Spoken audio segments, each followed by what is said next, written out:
Hello, everyone. So, we are going to be talking about applications to linear equations. And one of the things that we want to do is to be able to take a statement or sentences and kind of formulate all of this, which is currently on the screen right now. We want to formulate all that into some sort of algebraic problem that we can easily solve.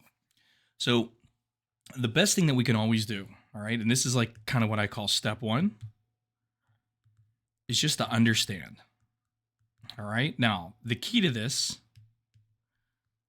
no math. And what I mean by that is, do not try to create like an equation or use the numbers, or any like fancy math words. Just try to just think about, okay, what's happening in the problem. So like for this example here, we have one number exceeds another by 21. The sum of the numbers is 51. What are the numbers? So when we look at this, we have three different statements, all right, three different sentences. So what I like to do is kind of, like I said, first understand the problem.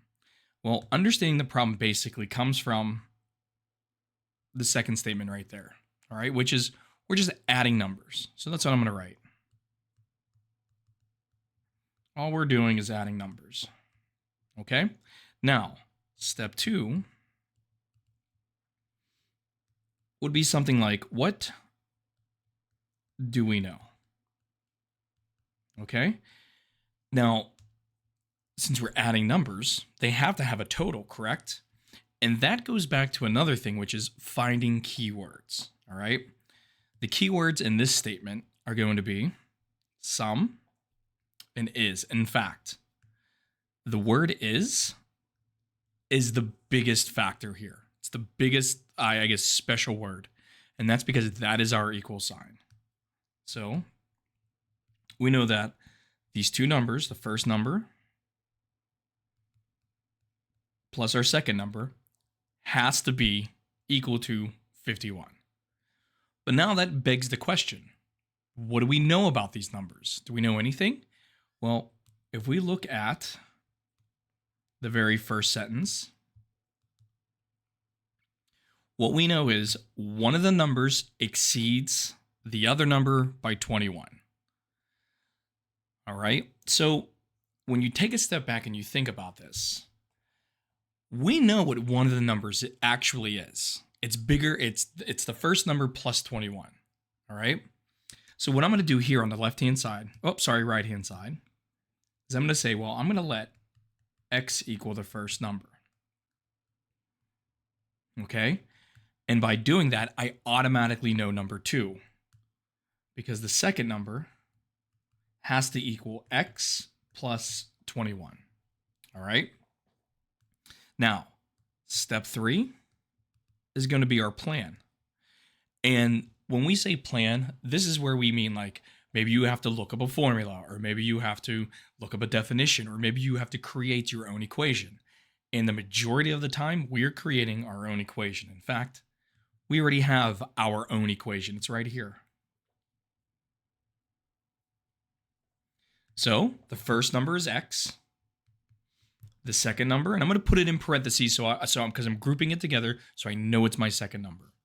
So the first number is x. The second number is x plus 21.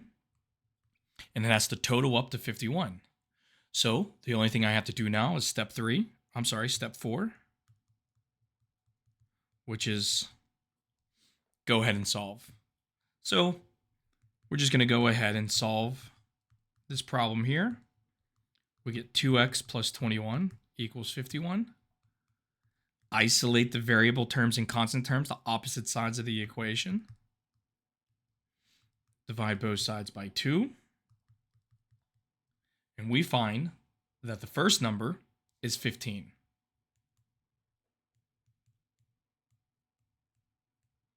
But remember, the question said, what are both numbers?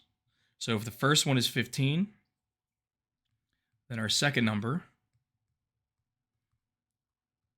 is going to equal 15 plus 21. So our second number equals 36. So the two numbers are x equals 15, and then the second number would be x equals 36. Now, the next example is really straightforward. Very simple, 20%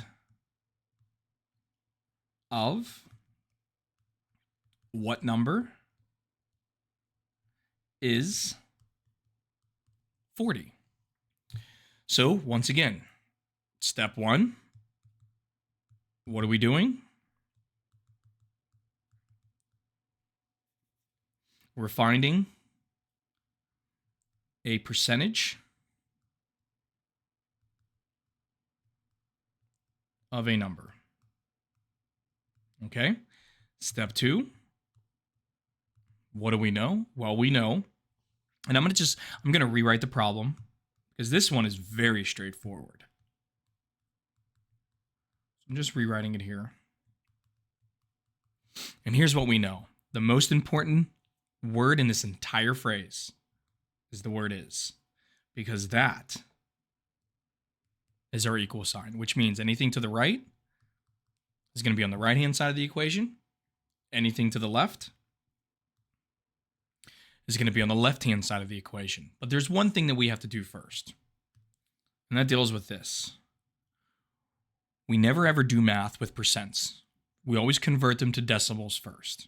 So off to the right-hand side here, 20% is 0.20 as a decimal. So 0.20 of what number? Well, of refers to multiplication. And what number is just the variable x. So step two, basically, we knew everything. It was just a matter of converting it from an English sentence into an algebraic equation. So step three, we'll just clean this up. Make it look like 0.20x equals 40.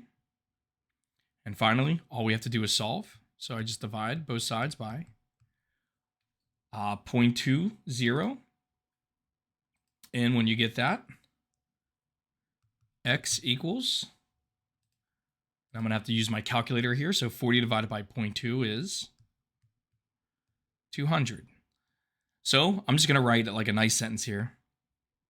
20% of 200 is 40. And that's all. This one was very, very, very straightforward. Okay, this next example is going to be a little bit more intense now. So I'm taking this directly from your homework. It's just an example from the homework, that's all. That way, when you're doing the homework, maybe you can watch this and kind of model your question off mine. So here we have a new car that is worth $33,000, is depreciating in value by $3,000 per year. After how many years will the car's value be $9,000? Okay? So step one, what's happening in this problem? We bought a car. Step two, what do we know? Well, there's a couple of things. First, we know the original price. All right, so that was $33,000. We also know that every single year, the car depreciates, meaning that the value of the car decreases. And it decreases by $3,000 every year. So per year. So if you think about it, you bought the car.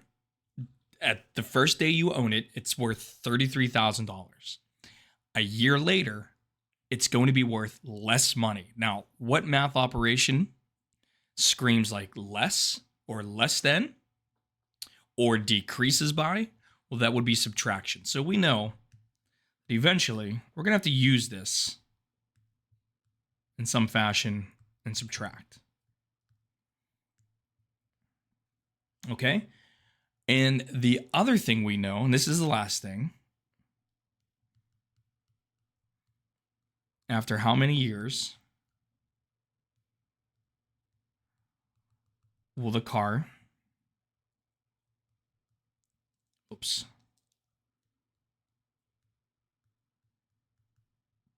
be worth, let me zoom out a little bit, $9,000.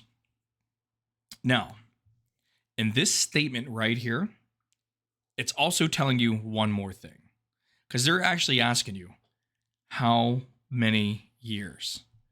So right there, it's kind of screaming, hey, I'm the variable. This is the thing you want to find. So we're going to let X equal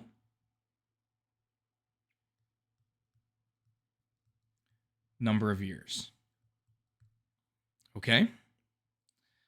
Step 3, let's go ahead and let's try to find our plan.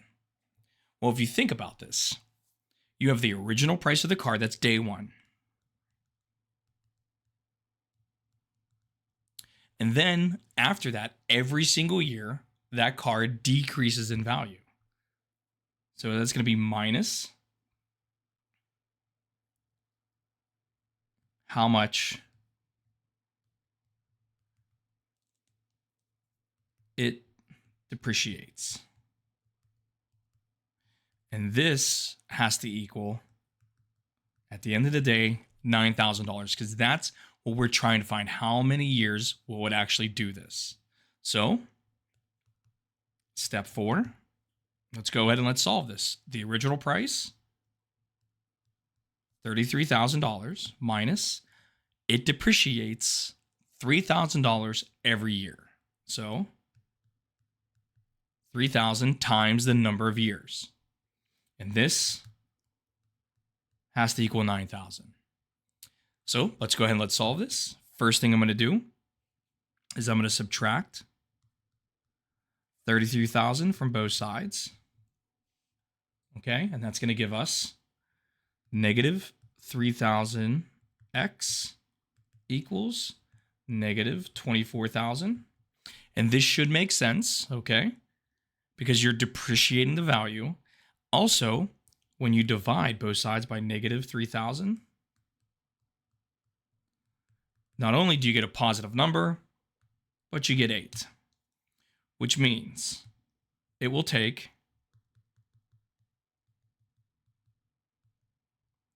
8 years for the car to be worth $9,000.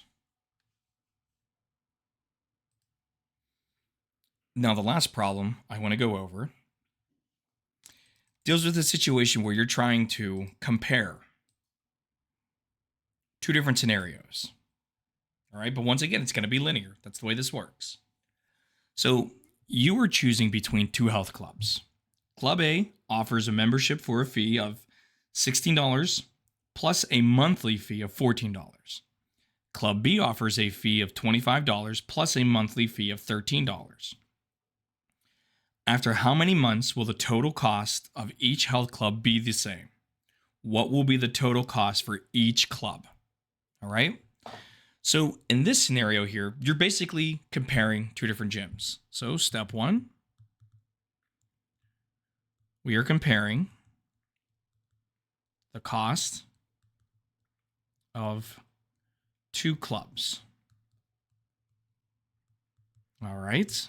Step 2, well, the natural question would be, what are the clubs? So we have Club A, and Club A says a membership fee for $16 plus a monthly fee of $14. So no matter what, up front, you have to pay $16. Then it's $14 for every month after that. So you don't know how many months you're going to be a member here. So we can kind of already have an idea of what our variable is, but we'll worry about that in a second. Club B, same exact scenario here, except Club B offers the membership fee of $25 and a lower monthly fee. So $25 up front, then $13 per month. Finally, they're asking us how many months. That's our variable. So we're going to let X equal number of months. Okay. And they want to know after how many months will the total cost be the same for the health clubs, which means these two health clubs, if they're the same, then they're equal. So Club A has to equal Club B. So we learned something extremely valuable in this problem, and it also happened in the previous ones, but more so in this one, which is take each sentence by itself and then try to remember or try to go over what do we know about that specific statement. Then you move on to the next sentence, okay? Step 3, let's formulate our plan.